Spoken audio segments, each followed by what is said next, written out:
This is what to do with a new subscriber on OnlyFans in 5 minutes or less. So the moment they subscribe, to get the conversation going, you want to send a personalized opener. You can have your little welcome message as well, that's fine, but send them something personal as like a greeting. How do you do that? Well, you can use a little play on their name.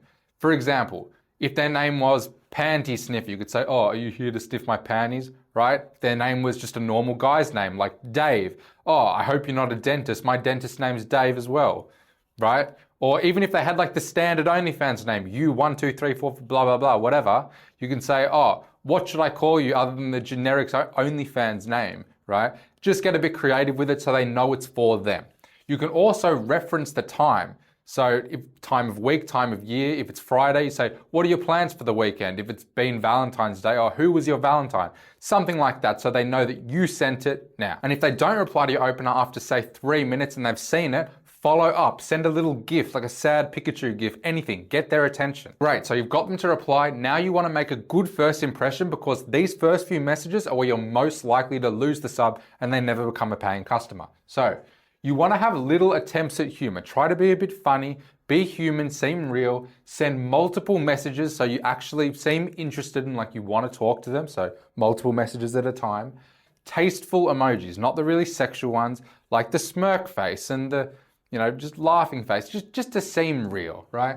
Now, this is a really good trick. You want to make up a little story about your day to seem real. So, oh, do you mind if I just vent to you really quick? They'll go, okay. Oh, I can't believe I slept in. I was supposed to take my friend to the airport. And they'll be like, break the ice a little bit, right? Or you could say like, I drove to work and I realized it's actually my day off. The point is we're trying to make you seem human so they don't just think, oh, this is another agency run account. I know you want to get straight into selling content, but it's important to get some information first, just so you know who you're talking to. Most crucial, their real name. If you don't have it already, this is really important when it comes to persuasion. Makes a big difference, so definitely get it. Job, good indicator of disposable income. Location, also a good indicator of disposable income. Answer the question as you ask it. I'm from the Gold Coast, what about you? I'm an accountant on the side, what about you? Or I do this full time, what about you? Right? It makes you seem human. Most chatters are just bombarding them with questions and it seems really robotic and boring, right? Have a little conversation about each one. If they won't answer anything because they're worried about privacy, don't pressure them. Put that in the notes. Speaking of, record everything that you find out about them in the notes. So how do you actually sell them now? Well, the first thing you want to sell them ideally is a sexting sequence, script, whatever you call it, a series of photos and videos taken as if they're happening live, and they get progressively more explicit and expensive.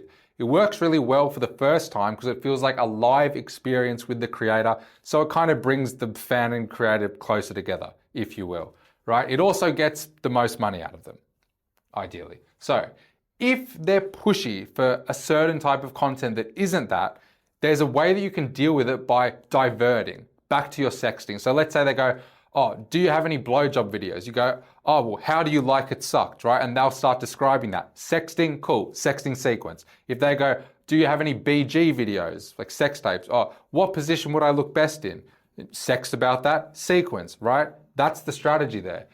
Whatever you sell them, I would strongly recommend going cheap first, under $20 if you can, and then gradually warm them up to the higher prices slowly. It's much easier to get them in on the low price and then build it up than try to just get them on a high price. And if you get a no, it's very hard to turn it into a yes. I'd also recommend excluding these subs from mass pay-per-views just in case they're gonna be a big spender and you start, selling content for way too cheap, which you don't wanna do. Like this video if you enjoyed it, subscribe to me if you want more value, and watch this video right now if you want even more.